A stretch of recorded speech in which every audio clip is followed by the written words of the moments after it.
Hey, what's going on, guys? Welcome back to the gym. It is your guy, Boulanger, and up next at the top, AFC edition. Do me a quick favor, hit like. If it is your first time checking out the gym, hit subscribe. Also, hit the notification bell so that you get updates when we upload new content. Let's talk about it. So, this week's version of At the Top AFC edition, we're going to discuss all 9 teams who are in playoff contention, and we're going to pose 2 questions that each team must answer as they approach the playoffs. So, let's no longer delay. Let's get right into it. At the very top is the Baltimore Ravens, who sit at number 1 with an 11-3 record, with a 1-game lead over the Miami Dolphins and a 2-game lead over the Kansas City Chiefs, who sit at number 3. And although the Baltimore Ravens sit at the very top, the Baltimore Ravens have 2 distinct questions that they must answer. And these questions are at the forefront of my mind because of what I watched on Sunday. Although the Baltimore Ravens won in decided fashion, we have to acknowledge that the Jacksonville Jaguars may have outplayed the Baltimore Ravens offensively and defensively. Defensively, they made more plays than the Ravens, and offensively, they made more plays. They just had more dumb mistakes that cost them scoring opportunities. They did miss 2 field goals, that is Jacksonville, and then they also had that play where Trevor Lawrence was running down the left side of the field. The ball comes out of his hand. Arthur Millette picks it up and runs it back the other way, which was really the turning point in the game. Otherwise, that game makes us as fans of the Ravens more nervous as we get more into crunch time. So I believe without a doubt that we were outplayed in some aspects on Sunday. We just made more plays when they had to be made. Um, but the 2 questions that the Baltimore Ravens must answer as we try and attain this number 1 overall seed and get the bye week, question number 1 is offense. And that is, can the Ravens develop a flow offensively? This offense looks spotty. And maybe that's a little bit because the blocking offensively is spotty at best. But even if that's true, that's not something we just learned in week 15. That's something we've seen all year long. We've seen Ronnie Stanley be injured, and then when he has been playing, hasn't been great. We've seen John Simpson get beat a couple of times every game since week 1. We've seen Morgan Moses struggle with speed rushers and things of that nature. Now he's dominant in the run game, but we've seen him struggle in the pass game. And so by now, we need to be developing a scheme with our blocking to offset the inadequacies of our offensive line. Why couldn't we go with 2 tight ends, which will allow us to have an extra blocker, but also allow those tight ends to get into the pass routes? Why couldn't we chip with our running backs while they go out into pass routes? I think that we have to be smarter with what we're doing with Lamar Jackson. I think that because Lamar Jackson can make plays and run around in the pocket and kind of play backyard football on occasion, I think that we put too much pressure on him to have to do that over and over because of inadequate line blocking. I think that it going 2 tight ends will definitely help offset some of that blocking inadequacy. I think the second question is a defensive question, and that question is, what happened to the run game and how do we fix it? Excuse me, the run defense and how do we fix it? We watch teams average 4 to 5 yards on the Baltimore Ravens over the last 4 games. And if I search hard enough, I could probably go back more than 4 games. And I think that it comes down to the defensive line, the interior defensive line getting pushed around a little more as we get later into this season. And I don't know why, but that has to be what's happening because we haven't seen Roquan and Patrick Queen play downhill like we saw in the first 6 or 7 weeks of this season. And so I think that um, schematically, maybe we need to add another down lineman on occasion and put 4 hands in the dirt, so to speak, so that you add another presence to offset what the offensive line is doing, so that the way our linebackers can scrape clean. I think we, I think we have to get that run defense fixed, because when a team can run and pass, we we take away our strength, which is our linebackers and good secondary play. And so I think that those are the two questions the Baltimore Ravens have to answer going into the last 3 weeks of the season. Let's jump down to the Miami Dolphins, who are the number 2 seed. The Miami Dolphins have been high flying all year long, consistently putting up 30 points, and they even put up like 70, I think, on the Oakland Raiders or somebody like that. I can't remember who that was, and there's been occasions where the Miami Dolphins have come back down to earth. Now they put up 30 points this past Sunday against the New York Jets without Tyreek Hill, which is kind of impressive, and where Tua and Jalen Waddle, you know, kept hitting the Jets up for deep connections. But I think the Miami Dolphins have two questions. One question offensively is going to be, do they have a level of grittiness where if they're not hitting the big pass, if there's a team who can slow them down in that deep pass connection, do they have a grittiness where they can grind out a win? Because the truth is, we've seen them where they were not hitting on all cylinders offensively and not hitting those deep passes, and they lost. When they played Philadelphia, when they played Kansas City, they were able to limit some of those deep pass connections, and they lost those games. And I think they even did that against with the Buffalo Bills as well. And so I think that that's a question that Miami has to answer. Do I care if they answer or not? No. But I'm just saying, from what we see, they're always high flying until a team can limit them in those 40 and 50-yard passes and Tyreek Hill running wild all over the field. The defensive question I think the Miami Dolphins have to answer is, are they for real? I think that the Miami Dolphins offense has made the Miami Dolphins defense better than they really are. Now, am I saying they're not good? No, they have good players all over the field. They got Bradley Chubb in the trenches. They got Ramsey and Xavier Howard in the secondary. They have I can't remember the linebacker's name, but they brought him in this year, this offseason, and he's played well. Now I don't know if he's still available for them, but I know that I think that this defense of Miami's has been hid by the Miami offense. Why do I say that? Well, when you can go deep, go quick strike, when you get a team down 14 nothing, 17 nothing, 21-6 and all those kind of things, you cause them to change what they do offensively. They're not going to run themselves back into a game. So they have to go to what? The pass game, which allows a defense to kind of tee off with their rush package and their blitzing, and get an opposing offense out of their out of their game plan. And so I think that because they have such a high powered offense, it kind of helps hide some of the insufficiencies of this defense. So, do they have an ability to grind out a real win against a quality opponent? That's the question for the Miami Dolphins, because when they've had to, they have not. Let's jump to the Kansas City Chiefs and the number 3 seed, and let's talk about them real quick. The Kansas City Chiefs have more or less secured themselves another AFC West title. I thought that the Denver Broncos could make a real push and challenge them, but with Kansas City winning and Denver falling on their face, I think Kansas City has all but locked up that division, because the Raiders only have 5 wins, and then the Chargers only have 5 wins. So they have too much distance to catch up with only 3 games left. And so they basically secured that AFC West title.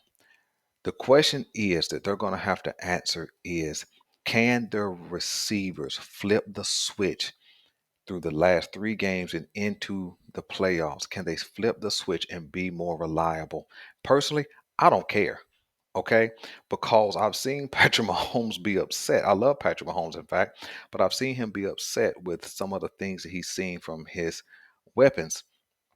And that that is what Lamar Jackson has had to go through for the first 5 years of his career, and a little bit this year where we've had some drops and things like that. So what Patrick Mahomes is experiencing now, Lamar has experienced his whole entire career. But that's the question. Can Kadarius Toney pull it together? Can uh, uh, MVD, can he, excuse me, MVS, can he pull it together? I don't care if he don't, actually. But that's something that the Kansas City Chiefs are going to have to answer offensively. The defensive question for the Kansas City Chiefs is, can they continue to stand up when their offense doesn't do enough? Um, and what we've seen for 5 out of the last 7 games or something like that is no. Actually, 4 out of the last 7, I think they've lost, something like that. And the answer is no. When the Kansas City offense isn't making big plays with Travis Kelsey and running the ball with Pacheco, that defense has not shown that they can lock down an offense and ride uh, the strength of the defense to a victory. And so that's going to be a question that they have to answer as they walk into the playoffs over the next few weeks. Now for the Jacksonville Jaguars. The Jacksonville Jaguars is a team who played solid on Sunday. They just made too many dumb mistakes and missed 2 field goals, which could have made that game feel a lot different than what the scoreboard would indicate. But nevertheless, I'm glad we got out of there with a win. But I think they really kind of played better offensively and defensively than the Baltimore Ravens did. They accumulated more sacks, they accumulated more passing yards, and they actually had more scoring opportunities that they did not capitalize on than the Ravens. Nevertheless, a win is a win. There is no bad wins in my opinion. But there is 2 questions that the Jacksonville Jaguars need to answer as they're going into the playoffs. The question on the offensive side of the ball is, will they get healthy enough to restore some balance offensively? We saw Zay Jones not be able to utilize his full speed on Sunday with the knee brace on, and then we saw the absence of Christian Kirk, which could have made a significant difference in the game against the Baltimore Ravens. I don't care, right? You play who you play. We lost guys on Sunday as well, so I ain't tripping. I'm just saying, will they be able to restore order offensively in order to do something in the playoffs? I don't know. I do think they'll hold off both Indianapolis and the Texans for the AFC South title because they have more of a winnable schedule down the stretch. But I think that in order for them to make any kind of noise, they're going to need to answer that question at wide receiver. On the defensive side of the ball, it's kind of the same question. Will they get their top safety back and their cornerback back? So therefore the question would be, will they get back to some semblance of health in order to go into the playoffs with a level of confidence? I don't know, because they're going to need some health if they're going to be facing the number 5 seed Cleveland Browns. The Cleveland Browns is a team, like I stated in the last video, that I expected to fall off after Deshaun Watson went down, and they did not come back with PJ Walker, and then DTR goes down, and so they went and got Joe Flacco. And so the Browns have not won away. In fact, they've played consistent, rock solid defense, and they've played just enough offense to continue to win and keep themselves. I believe they are at a 9-5 record. So they've kind of, with one more win, I believe they solidify themselves into the playoff positioning. I know they got 3 games left, but I think one more win will keep them in the playoff hunt. But the Browns have 2 questions. The offensive question number 1 is going to be, can Joe Flacco stay out of the way and not mess the game up? The Browns are establishing a formula: run the ball, throw the ball just enough, and play rock solid defense to compete. And I think that if Joe Flacco can stay out of the way, they have a chance to make a little bit of noise, especially if they get that first round matchup against the Jacksonville Jaguars. So that's question number 1. Question number 2, which is the defensive question, is going to be,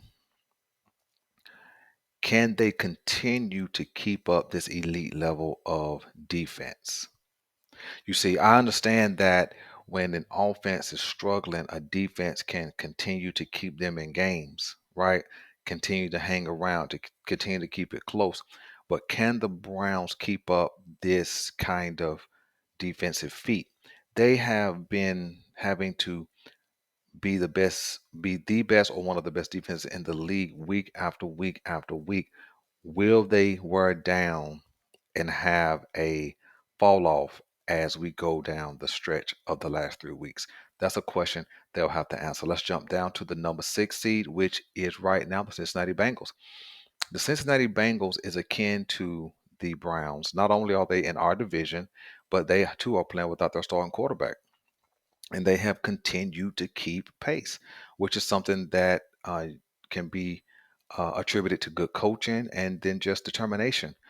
Um, I'm not sure if if the Bengals can continue to hold off those teams that are charging behind them just because they continue to lose players. So the questions that the Bengals are going to have to answer is, can they continue to overcome the injuries offensively? They've had some offensive line injuries. They lost Joe Flacco, and then Jamar Chase just went down this past Sunday. So who knows how long he'll be out or if he'll be out. I know that they have leaned on the running game a little more. Browning has played lights out for a backup quarterback, and they've continued to be impressive, especially with all the things that they are plagued with as far as injuries. But can they keep that up? Can they continue to put out a good product week after week offensively while they wait on some of the other players not named Joe Burrow to come back? The defensive question they have to ask themselves is, how much is enough? They're losing players every single week defensively, and how much is going to be enough before this defense um, isn't able to stop anybody? I think those are some questions, but I think that with good coaching, a good practice squad, uh, a good scheme, they've been able to stay afloat. So we'll see what the Bengals do. Shout out to the AFC North for having three teams represented in the playoffs right now. Jump down to the number 17, which is the Indianapolis Colts. I don't have a lot to say about the Colts. The question I have for the Colts is just number one question, and that is, who are they? They don't really have an offensive identity. They don't really have a defensive identity. So they're just a team who's just playing hard, right? They're just kind of scrappy. They stay in games and then they make some plays. And I haven't watched them enough, but I know that they don't seem to have any uh, determined identity. They just play ball. And so, will they last? I don't think right now they hold off uh, the Texans, who we're going to talk about right now because they're the number 8 seed. Can the Texans make enough noise to get into the playoffs? The Texans are not the team we played in week number 1. They've been really good. CJ Stroud has been playing lights out all season. He was at one point a top 5 passer. He may still be, even with missing one game. And I think that if he can return to health, they may make a push and edge out the Colts to get into these playoffs. I don't know if that'll happen because I don't know if CJ Stroud is going to be healthy this coming week, and I don't know if Will Anderson defensively is going to be healthy. I think they need both of those guys to kind of make this late season playoff push. So that's the question. Will CJ Stroud make it back um, in enough time to get them into the playoffs, and will Will Anderson make it back in enough time to restore this defense to proper order? But hey, with both those guys missing, they still pulled off a win this past Sunday. So shout out to the Texans and D'Amico Ryan and what they're doing out there. And the number 9 seed, which is probably the most dangerous team right now in that 5, 6, 7, 8, 9, is going to be the Buffalo Bills. They've gotten hot uh, as of late, and I think the one thing that has turned around their season is establishing the run game. They rushed for 200 plus yards against the Dallas Cowboys, smacked them around the whole game, roughed them up, and sent them back to Dallas looking like uh, um, a non-contender. I mean, if you really want to be honest, that's what they look like, a non-contender. They came into this game with all the hype. Oh, they got the high scoring offense, and Zach is a MVP candidate, and this, and they was talking about all of the things that Dallas can do and would do, and Buffalo smacked their heads and sent them back home. So shout out to Buffalo for standing up. But the questions that Buffalo are going to have to answer is number one, will they stick with the run game and allow Josh Allen to lean on all of his parts to help do a late season push, or will they feel the pressure to let Josh Allen throw the ball all over the yard? That's going to be the question offensively.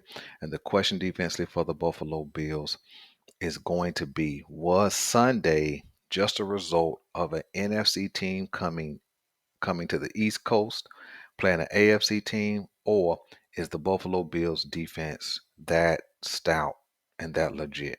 Those are the questions that going to have that are going to have to be answered as we close out these next 3 weeks. So listen, man, let me know what you guys want me to know. Let me know about each team if you guys have questions that they need to answer, specifically the Baltimore Ravens. Listen, I'm your guy Boulanger. This is the GM, and we're out.